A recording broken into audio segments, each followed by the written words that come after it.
kuri marketplace harakamura. Nka kuriya mubona telefone zanyu zishiramo umuriro buri kanya, nuko kuri terrain hakamura. So uko ujya hanze twara power bank.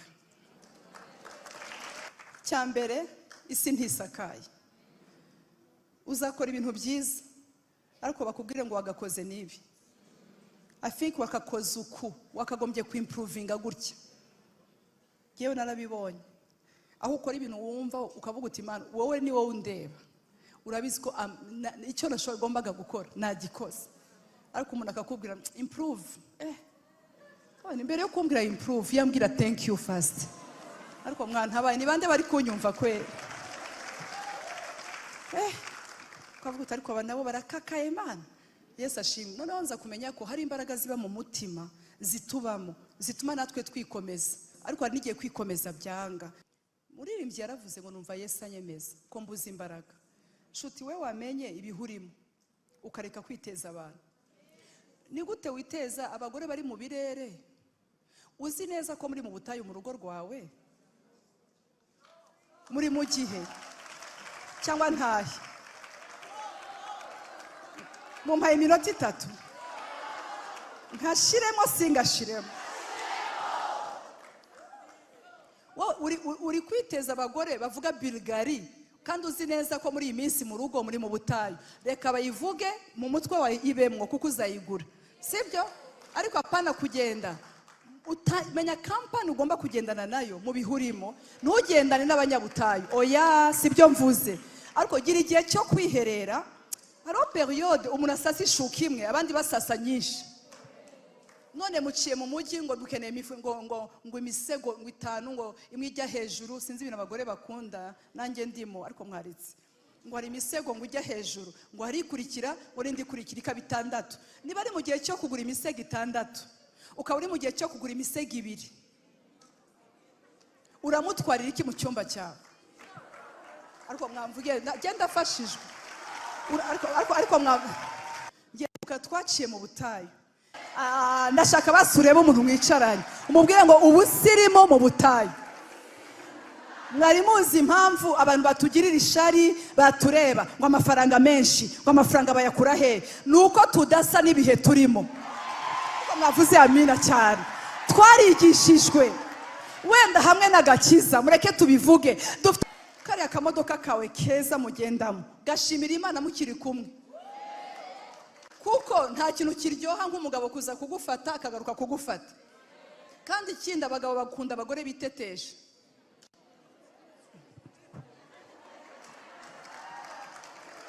Iyo utangiye kumwereka ko byishoboreye aravuga ati patron arashoboye, patron arashoboye, patron arashoboye. Ariko iyo utangiye kumubwira sweet babe I need you ukigira nkaho uri kunda kandi ntanda yagufasha.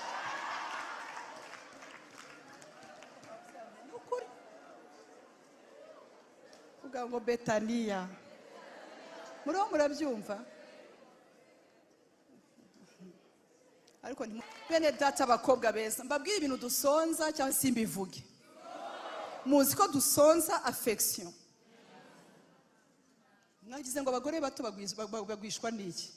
Murabona ngo sha ngo Chloe sha ngo umugabo we ngo yamusomye ngo agira ngo murabyumva bakundwa? Ngo sinzi ukuntu amuha centrale ngo bikagenda cyane. Ngo nawe uwanjye ngo ntabwo aba ndeba. Bene data affection. Affection. Iyo murebe Yesu ashimwe. Haleluya. Dufite Imana nziza ariko tukayigira no mu gihugu cyiza. Mureke dukomere Imana amashi rero. Dushimira Imana cyane cyane kubw'ubuyobozi bwacu budasinzira.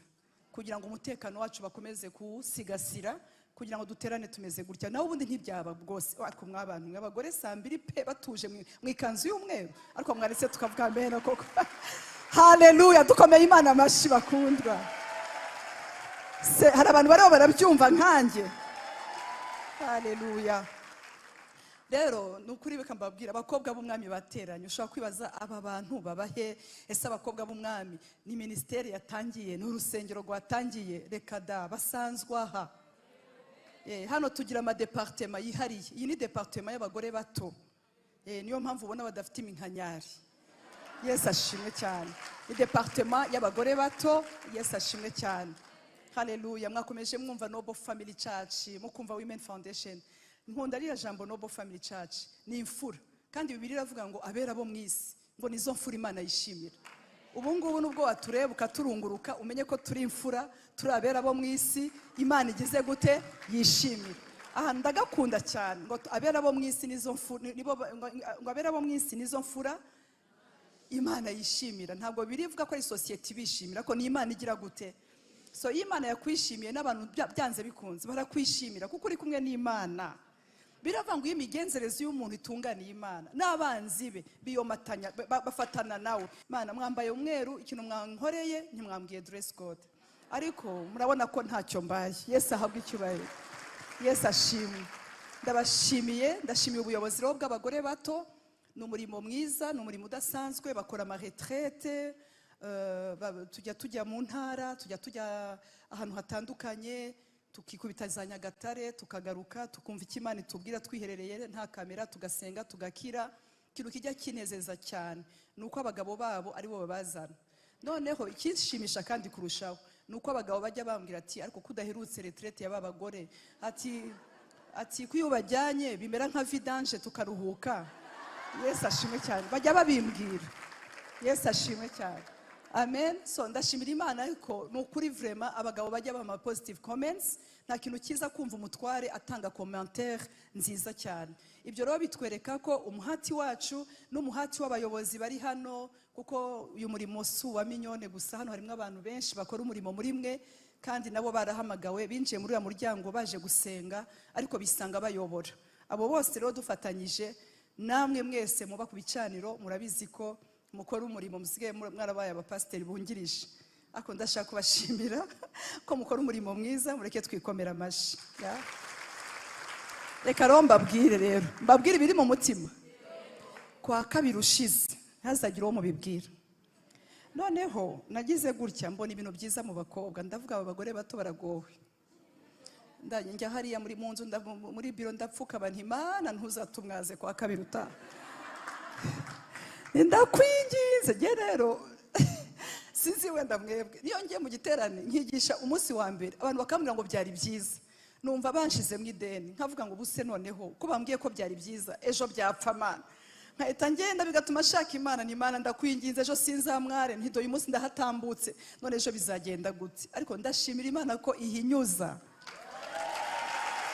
Muvuge haleluya. Mana nukuri mumbabare niyo wenda nateshwa guza akora birera. Bwira uwo muntu apostle mumpere message umuti apostle avuze ngo mardi ukwezi kutaha ya kabiri uzazuzanya umwe. Ndazi kuri kuvuga ngo tuzamwicarika uzasanga hano twahazamuye. Yesu ahabwe icyubahiro. Ariko Kristo Yesu yamamare. Mureba abagore bateranye amasaha tutaje mu bibina, vuga ngo nta kibina cyatuzanye. Hano ntabwo twaje mu bibina. Hashobora kuba hari umuntu yumvise ngo hano hari doctor, mwabonye doctor mwiza, ariko Mana yangiriye neza gushumba abadokteri. Ariko mwavuze amina cyane. Muzi ko ibintu Imana yabinyeretse mwiyerekwa ngo aba doctor, ngo aba nutritionist, aba lawyers, ngo bari kuri pano amen, bari kuri dialogue table, ngo bari baravuga. None ibyo neretswe, ariko mwavuze amen. Haleluya. Yesu ashimwe. Haleluya. Hari ababyeyi bari hano ndaza kubasuza nyuma nabo badusuye. Imana ibaha umugisha mama. No kuri pe aba bantu gose bajyaga babaha bakumva Imana ivuga ngo kuri table ya dialogue ahantu hatandukanye. None dore vraiment kandi bisohoye ntambara sur mesure. Ariko mwaretse bene data, mwaretse ariko vuga ngo sur mesure. Ariko vuga haleluya. Yes ashisi bitangaza se. Erega nanjye abana banje bari hafi kuza mu bayanga. Muvuge ngo Yesu ni mwiza rero. Mana rero reka tumbabwire ijambo rito, ni rigufi ry'ubuhanuzi ariko sirito, ni rigufi ariko sirito, kugira ngo uyu mwanya mwiza noneho utubere mwiza kurusha. Ya Matayo 11 ku murongo wa 12. Ya Matayo 11 ku murongo wa 12. Imana ishimwe pe. Oh, you are so beautiful, in and out. Yeah.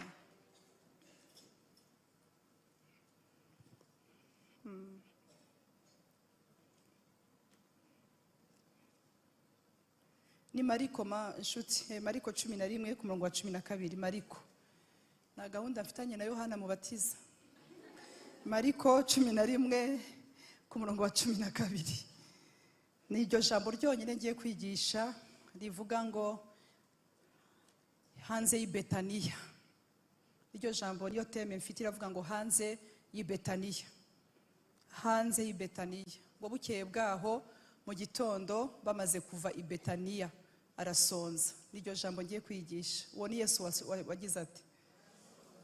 Bukeye bwaho mu gitondo bamaze kuva Ibetaniya agira gute? Arasonza. Ajya kuyikurikiye areba kure abona umutini uriho ibibabi kuko yashonje. Areba kure abona umutini uriho ibibabi, arawegera ngo ahari yawubonaho imbuto, nyamara awugezeho ntiyagira icyo abona keretse ibibabi, kuko kitari igihe cyo kwera kw'imitini. Sinshaka gukomeza ko akomeze kugira ngo bahasome. Arawubwira ati umuntu ntakarye ku mbuto zawe iteka ryose. Abigishwa be barabyumva. Arawubwira ati ntibakarye ku mbuto zawe iteka ryose. Yari yarakaye, burya umuntu yashonje hazamo n'umujinya. Yesu ashimwe cyane. Mfite ijambo rivuga ngo hanze y'Ibetaniya. Ibetaniya hasobanura ngo inzu y'imitini. Inzu y'imitini. Asohotse Ibetaniya, asohotse mu nzu y'imitini. Iyi nzu y'imitini nagerageje kureba nsanga ni inzu ya prosperite, nsanga ni inzu irimo ibihagije, irimo nutritions cyane, ibintu byose biri nutritionnel, ibintu byose birimo ubuzima byari muri iyo nzu. Aha ni ahantu Yesu yajyaga ajya akajya kuharuhukira. Mukobwa mwiza, ngiye kukubwira, urakora, uri CEO, uri umuhinzi, uri umumama urera abana, ariko umuntu wese akenera Ibetaniya.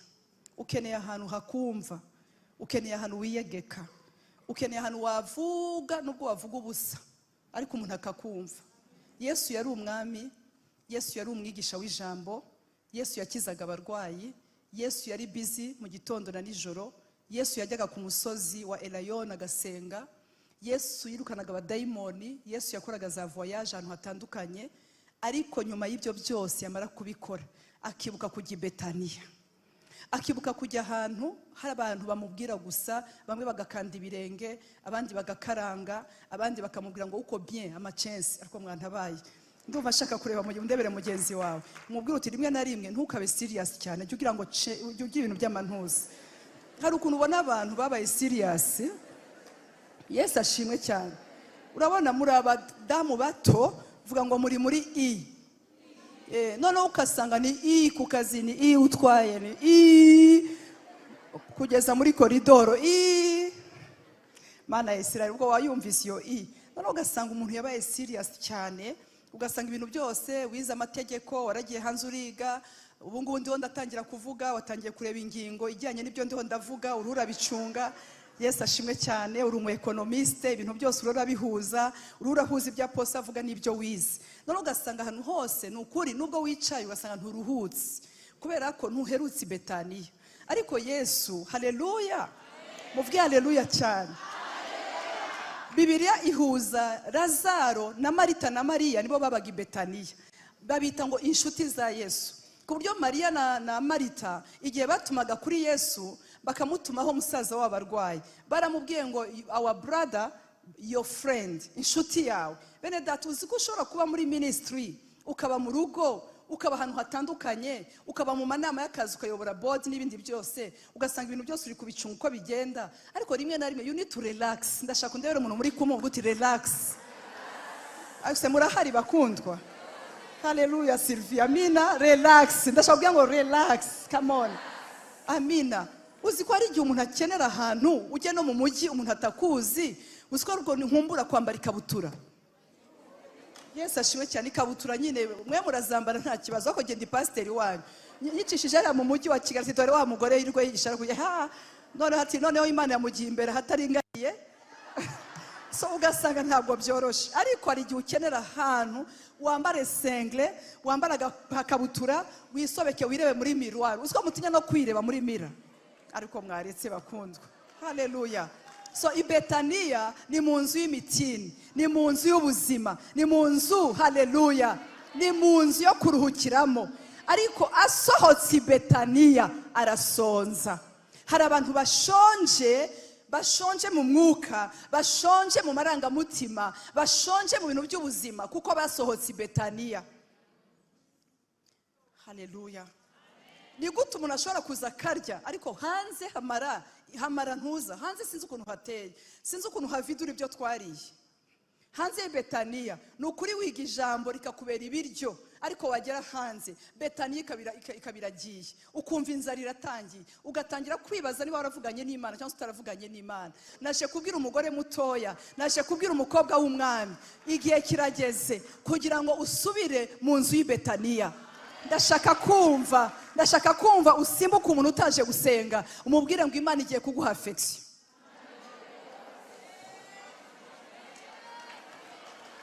Yesu ashimwe. Ndabyibuka nkiri umugore mutoya, narabyutse njya gukingirana umugabo wanjye yari yatinze. Noneho ndangije ndavuga wamukingirana, urabona gensa nk'umuntu wakingirana umuntu, ariko naragiye ndakinga. Ariko kuko merutse Betaniya, avuga ngo Betaniya, umwuka wera yarakindimo. Yesu ahabwa icyubahiro. Umwuka wera aransanga arambwira ati ubu koko urakinze pe, ni ukuri hariya mu kanserege, ubu kwera urakinze. Ndangije mpita ndasubirayo ndakingura, nkingura ataraza. None haje agira ngo ndi umwana mwiza, ko nari namukingiranye, nuko yahuye. Ariko mwarese bene data, Yesu ashimwe cyane. Ariko iyo umuntu aherutse i Betaniya hari umujinya ugenda.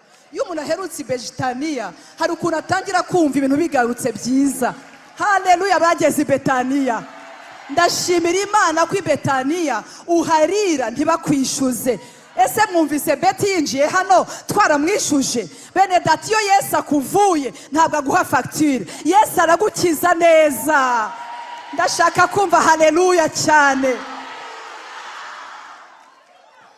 Ndashaka kureba abantu wenda Yesu yakijije akabishyuza. Bene data, ni ukuri ni twebwe tuvuga ngo Mana, nk'abana bakuru tugarutse kugukorera, tugarutse kukwereka ko utagiriye neza abantu bari aho, tugarutse kukubwira ko tutari indashima, tugarutse kukubwira ko turi abakobwa beza. Ariko umwami wacu iyo agukijije, iyo akwitayeho, iyo aguteye injection, haleluya, amara akababaro, yarangiza akakubwira ngo taha amahoro mwana wanjye. Haleluya. Bene data, abakobwa beza, mbabwire ibintu dusonza cyangwa simbivuge. Muzi ko dusonza affection. Mwagize ngo abagore bato bagwishwa n'iki? Murabona ngo Cloera ngo umugabo we ngo yamusomye ngo agira ngo murabyumva bakundwa, ngo sinzi ukuntu amuha centrale ngo bikagenda cyane, ngo nawe uwanjye ngo ntabwo aba ndeba.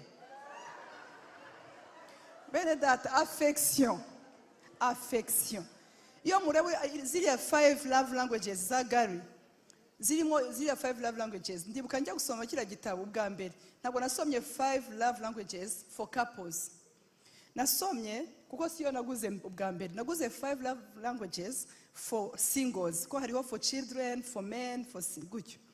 Noneho ngo for kuri singles, noneho nkabafite mama w'umusingo, ndaba inyiguze kuko yamenye mama nawe uko ameze, turiko tuzaba. Noneho n'abasingo nari nyoboye. Ariko byose numva wasoma iby'abasingo, wasoma iby'abandi, ariko byose birahura mu buzima busanzwe. Ndangije ndavuga sinari nkizi that time, soma kuri quality time. Bagenda bavuga ikintu kikwereka ko really ushobora kuba ukunda quality time. None se ibi bintu ko ari ibyanjye bya quality time, ese ni gute ubibwira uwo mubana kubikeneye? Ukumva ntabwo uzi. Bakagenda basobanura ukuntu nyine bigenda bigaragara. Bagaruka kuri gift, ukuntu bega gift, hari abantu bakunda gift bakavuga ngo ngo bano bantu baza bakunda ibintu. Ntabwo ari ugukunda ibintu, ntabwo abashaka ikintu kinini, nakantu gato kamwereka kumwibuka. juste niyo mpamvu ubona umuntu atunze agasonga bugari ko muri 1940 ka sogokuruza akakabika muri salon akavuga ngo ça c'est pour l'arrière grand-père. Donc ni kuvuga ngo arashaka gusa kukabona akabitse, sibyo? Ugasanga umuntu afite icyansi bamuhereye mu mutara akakigumana hariya, ariko utavuga ngo wenda kirakomeye cyangwa se cyazagikoresha ariko kuko bamwibutse. Ndeba kuri gift nsanga yego ndazikunda ariko si cyane aho ngaho. Njya kuri touch, physical touch, sanga mu bintu nanga, ariko ntimunseke mwokabyaramo. Ni kuvuga ngo yewe ndabikunda nje kugukoraho biri ngo ariko giye uva ko di selfish akuza kunkoraho nkaba uri kumbyiga bawo nkunda space ariko mwambabariye nkunda space none nkasanga abantu duhura mu buzima bwanjye naze kuvuga bari bo ugasanga bakunda ikintu kijyanye na touch ko umuntu atangiye gukoraho gutyo utabishaka bene that. Ariko hari umumama uri hano ushobora kuba afite umushiha kubera ko adaherutse physical touch, kuko atayiherutse gusa. Ugasanga umuceri urimo amabuye kuko physical touch yabuze. Vuga ngo ndashaka kuvuga ngo Betania ariko. Ugasanga yarazi guteka ibishimbo bya jaune akabyorosha agashamo n'udutoryi, ariko kubera kubura physical touch birakanuye biriki. Ariko mwaretse bene data. Yesu ashimwe cyane. Ukibaza uyu muntu byagenze gute, ariko hari touch abura, hari akantu ko kumubwira ngo hi, akantu gatoya, sibyo? So hakaba abantu nkabajewe rero dukunda quality time. Ni bande bakunda quality time? Yes ashimwe. Ushaka kumpa igihano kiri international rwose njya mbona abantu ugiye wantwara ibintu byose wabitwara ukabitwara, ariko ntuntwara abantu. Ko nkunda kubona abantu ariko abantu beza ko iyo tudahuje nshobora kukubaza ngo imvura iragwa iwanyu mbega bikabirarangiye, ariko abantu wumva wicaye ukumva urirambuye vuga ngo Betania, ariko wantabaye ukareba umuntu w'iruhande rwawe ngo uti Betania.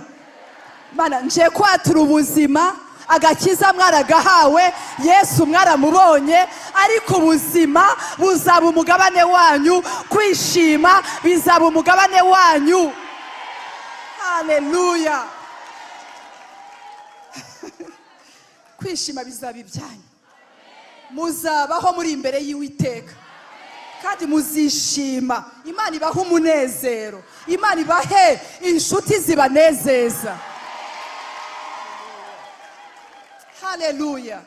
Muzi ko Yesu yavutse bakavuga ngo mu icyubahiro mu ijuru haba icyubahiro, ariko ku isi ku isi habiki amahoro kubo yishimira. Ndabasabiye amahoro adasanzwe, ndabasabiye kugubwa neza. Ntabwo uzarwara umutwe uturutse ku bibazo byo muri ubu buzima. Asohotse Betania arasonza. Yesu yashonje ahantu henshi, yashonje ari mu butayu, yagize 40 jours atarya atanywa, ariko ngo arasonza. Muza ashonje habaye iki? Satani yaramugerageje. Iyo umuntu ashonje nibwo tentation ziza. Bene data na Yesu yabaye tante, ureke wowe nk'umuyang mada wo mu mujyi wa Kigali. Yesu ashimwe. Yabaye yarageragejwe, arasonza muri za 40 jours. Wabareba sindi kubabona neza.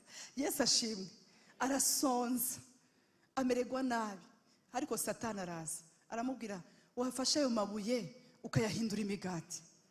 Yesu yarafite ibyanditswe, nusonza reka inzara izasange ufite ijambo ry'Imana rigwiriye muri wowe. Arangije aravuga ati ntukagerageze. Donc umuntu ntabwo abeshwaho n'imigati gusa n'imitsima gusa, abeshwaho n'ijambo ryose riturutse mu kanwa k'Imana. Nawe ijambo ry'Imana rizakubeshaho, rikubesheho benzi itaraza, rikubesheho ukiri kuri moto. Uzasengera, haleluya, mu bantu aze mu nyubako atange 500,000, ariko nawe bitanu byawe by'amanyarwanda uvuge ngo mwami igikuru nuko nkunda, kandi uzi neza ko iyi 5,000 francs rwandais ni nka 5 miliyari. Ariko mwavuze amena cyane. Ndumva nifuza kumva abakobwa bari hano, ntabwo uzongera kwikompara uvuge ngo ariko mana ngo uzi ko ngo runaka afite amaguru manini ngo ibiguru ngo by'ibibaju amaguru yawe gucya hari ibintu byo kuguteza inzara. Haleluya. Nakavuze ku nzara. Inzara. Ariko mwaretse nkazavuga gusonza tutari online. Aya. Gusonza si nkunda kubyigisha ndi online kuko numva navuga byinshi ariko vuga ngo inzara. Ariko ubu ntabwo nkuko ndi pastor w'imyaka myinshi ntabwo wumva icyo mvuze.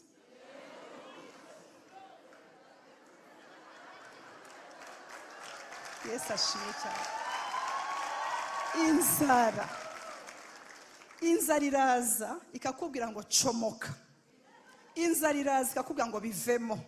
Inzara iraza ikakubwira ngo urabona wewe mu bantu bashatse urimo. Inzara iraza ikakwereka ro negative mu byawe. Inzara iraza ikakwereka sala ruhembwa kandi koko ukatuteraho amen. Ko aya mafaranga abantu bazima barayahembwa. Inzara. Ariko uyu munsi nje kukubwira ngo sohoka hanze y'Ibetaniya ugaruke Betaniya.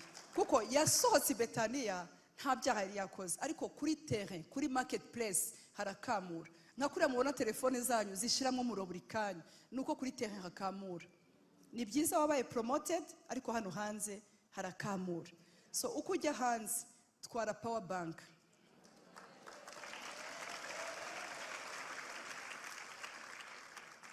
Cyambere isi ntisakaye. Uzakora ibintu byiza ariko bakubwire ngo wagakoze nibi. I think wakakoze uku wakagombye kuimprovinga gutya. Yewe narabibonye. Aho ukora ibintu wumva ukavuga uti Imana wowe ni wowe undeba. Urabizi ko icyo nashoboye gombaga gukora nagikoze. Ariko umuntu akakubwira improve. Mbere yo kumbwira improve yambwira thank you first. Ariko mwana habaye ni bande bari kunyumva kwe. Ukavuga uti ariko nabo barakakaye Imana. Yesu ashimwe. Noneho nza kumenya ko hari imbaraga ziba mu mutima zitubamo zituma natwe twikomeza. Izi mbaraga zakore mu mugabo witwa Dawidi arangije aravuga ngo Dawi urakanuka kagabo uri umuntu w'umugabo arikomeza. Bibiliya avuga ngo yikomereza mu izina ry'Uwiteka Imana ye. Wenyine arikomeza ariko hari nigiye kwikomeza byanga. Nta bintu wakoze ugasanga uri muri Nigerian prayers. Yesu ashimwe. Ukavuga uti bega abadayimoni. Ukavuga uti fire. Yesu yageze kuri kiriya giti. Avuye mu nzu y'imitini ahuye n'umutini utari mu nzu. Ariko mwambabariye. Avuye mu nzu se mwumva ijambo urabyumvise natangiye kudevelopa revelation. Avuye muri house of figs ahuye na fig tree. Am I speaking to the right crowd? Ndashaka undebera umubwira uti yasohotse muri house of figs ahura na fig tree. Reka mbabazi iyi fig tree ko iri nzu yari inzu y'ibitini. Iyi fig tree yari ku muhanda ikora iki? Murabana abantu nabo bajya kuvumwa bitereka ku muhanda hataragera. Ko mwambabariye bene data. Abantu bakunda gukomera. Abandi bagore bato baro baratwara Mercedes je ntayo ntwaye. Abandi bagiye mu Kagera bafite 0 km. Je nzajya ku muhanda ryari. Jewe bazambona ryari. Wakwigumiye hirya ko ku muhanda hari ingaruka. Ariko mwambabariye bene data. Agize gucya agisanga gitewe ahantu hafi gucya ku muhanda. Iyo kiba muri quartier cyari gukira Yesu. Ariko uzantu cyari kiri aho kiri strategique. None kishizaho gifite ibibabi gusa nta mbuto. Ariko mwambabariye. Kijyanuka hari strategique kandi kizi ko hari ibintu bibura. Muririmbyi yaravuze ngo numva Yesu anyemeza ko mbuza imbaraga. Shuti we wamenye ibihurimo ukareka kwiteza abantu. Ni gute witeza abagore bari mu birere? Uzi neza ko muri mu butayu mu rugo rwawe muri mu gihe cyangwa ntahe. Mumpaye iminota 3 nkashiremo singashiremo.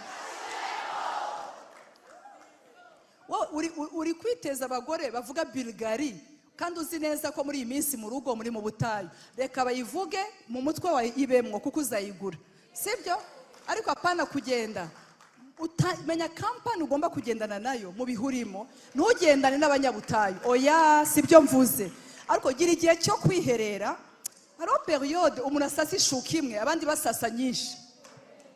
None muciye mu mujyi ngo dukeneye imifu ngo imisego ngo 5 ngo imwe ijya hejuru, sinzi ibintu abagore bakunda, nanjye ndimo ariko mwaritse. Ngo hari imisego ngo ijya hejuru, ngo hari ikurikira, ngo rindi kurikira ikaba 6. Niba ari mu gihe cyo kugura imisego 6, ukaba uri mu gihe cyo kugura imisego 2, uramutwarira iki mu cyumba cyawe? Ariko mwamvuge genda afashijwe. Ariko nkomeze niba ari muzima, afite ubuzima bwiza, afite possible yagutyaza. Hari abantu Imana yakomeje ariko badafite kuba mu birere. Ariko Mana yanjye aza akakubera uw'umumaro, uwo ngo arusha kumugeze. Ariko wa muntu uza akakubwira acha umugabo wawe gute agutekera ibintu nk'ibi, murya ibintu nk'ibi gute? Aragushakaho iki mu butayu? Aragushakaho iki mu butayu? Ngiye twaciye mu butayu, Imana inyigisha guteka amagi, ariko ugahita uhura n'abakobwa rero mwabanye i Bujumbura. None gami minyo sindabibuka hewe none bite dore tugenda hano navukiye dukunda brochette mwebwe ako Yesu ashimwe cyane ukumva arakurebye ngo none ngurabona bimeze gute urumva ariho periode je naciyemo mu butayu nogosha umushatsi bakajya bambwira ngo ngo ibyo ngo bintu wigize rero ngo by'ubu ADPR nkabihorera parce que I knew what I was going through. Hariho periode natwaye sakame imeze nka sake y'aba journaliste kera nani yitwa iria sake iria nani Reuters found yaba nani ibinyamakuru abanyamakuru yitwa Reuters. So ko mugabo wanjye ari umujournaliste byakoranye nabo bamuha amasakoshi ari yabaki yaba journaliste. None ntabwo nafite amafaranga yo kugura isakoshi, nifatira iriya sakoshi. Ko Bibiliya ivuga ngo kubaha Imana iyo bifatanyije no kugira umutima unyuzwe bibyara inyungu nyinshi. Kambareke mutahe twari tugeze ahantu ibi mbabwira nukuri. Ikintu cya mbere Yesu azagukorera, azaguha ubusirimu mu butayu. Ndashaka basureba umuntu mwicaranye umubwire ngo ubusirimu mu butayu. Mwari muzi impamvu abantu batugirira ishari batureba ngo amafaranga menshi, ngo amafaranga bayakura he? Nuko tudasa n'ibihe turimo. Mwavuze amina cyane. Twarigishijwe wenda hamwe n'agakiza, mureke tubivuge, dufite ababyeyi batureze neza, batureze kugira isuku, batureze gukaraba, gusa neza, kutanduranya, kudasabiriza. Siko bimeze, ni bande babashimira, mureke ducelebre ababyeyi bacu. Ariko mwaretse tukabacelebra. Haleluya. Batwigishije kudasabiriza. Nushaka ushire hirya, ushireho kamera ahantu hahishe, ntabwo uzansanga nsabiriza kuko umuco twatojwe. Haleluya. Ariko abako mwaretse ababyeyi bacu Imana ikabaha umugisha. Uzi kugura gatenge ukagakata gutyo ukagafunga gutya. Nabonye ejo bundi abana b'abakobwa ukuntu bari bambaye neza, bambaye umwenda ugahita bashiraho fulare gutya. Buriya n'ubusirimu kandi busobanutse. Ariko abantu bagira ubusirimu ibintu byose bikakujyaho ugasanga wambaye budget y'umwaka.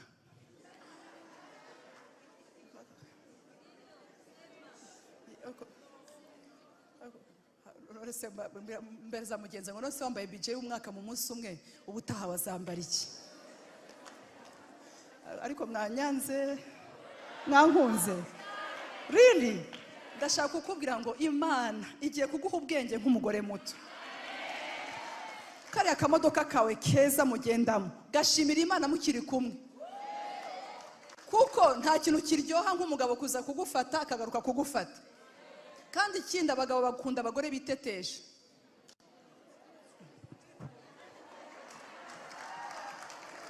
Iyo utangiye kumwereka ko byishoboreye aravuga ati patron arashoboye, patron arashoboye, patron arashoboye.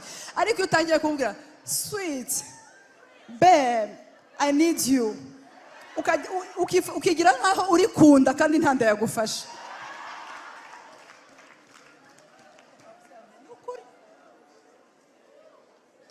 vuga ngo Betania. Muriho murabyumva? Ariko ntimuzabaremere, sibyo? Mutazabaremera cyane. Ariko kariya kamodoka mukigendanamo gaprofite. Kuko hari igihe muzagira enye akajya kubaza uri muyihe? Uri muyihe? N'undi akabaza undi uri muyihe? Rero yabataratojwe iby'i Yerusalemu ariko wantabaye. Yesu ashimwe cyane. So celebrate today, enjoy, come back to Bethany, have life. Hanyuma Imana ikurinde inzara. Haguruka dusenge. Ndabashimiye cyane Mana. Muri benshi n'ukuri. Kandi mwagize neza. Mana nziza, uratunejeje. Tugushimiye ababyeyi Mana, abakobwa bawe, abakobwa b'umwami. Ijambo ryaravuga ngo mu bagore babo b'icyubahiro harimo abakobwa b'umwami.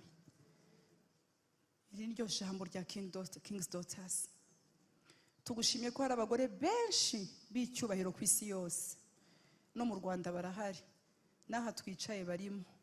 Ariko ngo muri abo benshi harimo abakobwa b'umwami. Tugushimiye abakobwa b'umwami. Tugushimiye abakobwa, haleluya, bo mu kirambi. Abakobwa bo mu kirambi. Abakobwa bo mu bikari byawe. Mwami Imana, ijambo ryawe riratubwira ngo uwo mukobwa, ngo dore abakobwa b'itiro benshi ngo bazaza, ngo bamuzaniye impano. Ndagushimiye ko aba King's Daughters bagiye guhura n'impano z'abakobwa b'itiro, bagiye kubaherekeza. Iyo umuntu ari umukobwa w'umwami aba afite ikamba. Tugushimiye Mwami Imana ko wabahaye ikamba riri incorruptible, ikamba ritangirika. Reka uririnde Mana, ubarindire ubugingo, ubarinde muri ubu buzima, ubarinde muri professional life, ubahe ibyishimo birenze. Kandi Mwami, uko ukuntu bambaye white, n'ukuri Mwami niko bumva no mu mitima yabo, barumva bameze neza.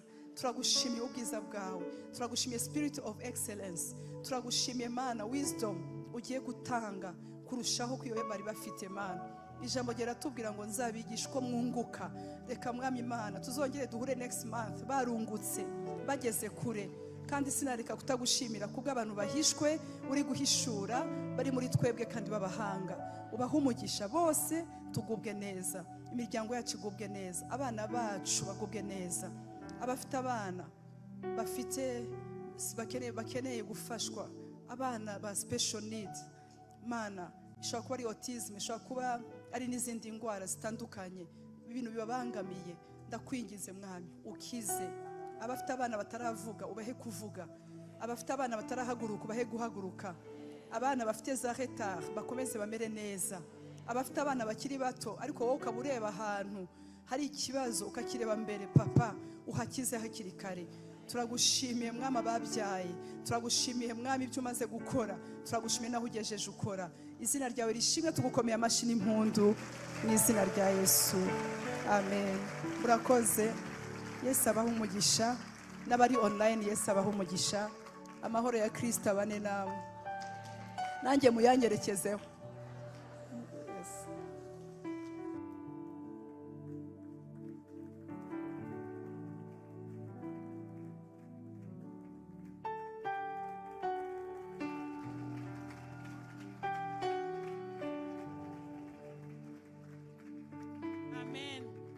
Dukomere ijambo ry'Imana amashyi menshi cyane. Amen. Imana ishimwe ko itugaburiye à la carte. Ngewe ndafashijwe cyane i Betania, ndahize ndongera ndasobanukiwe kandi nongeye kwiga kugira umutima unyuzwe. Ni bane batahanye imitima inyuzwe, tugomba kunyurwa. Ego. Amen. Apostle wacu asoje atubwira ngo abakobwa b'umwami baba bambaye amakamba, bafite amakorone meza cyane. Nagira ngo babashyitsi bacu badusuye, twe twabwiye ko tuza kubakira biri special. Umushyitsi yahaguruka aho ari. Amen. Dukomere amashyi abashyitsi. Amen. Amen.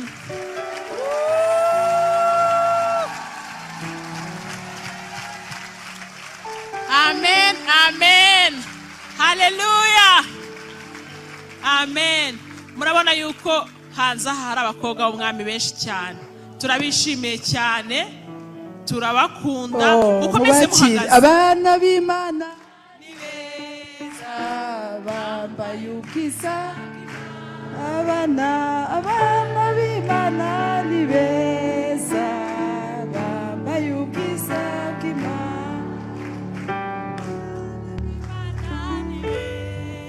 cyane, bambaye ubwiza.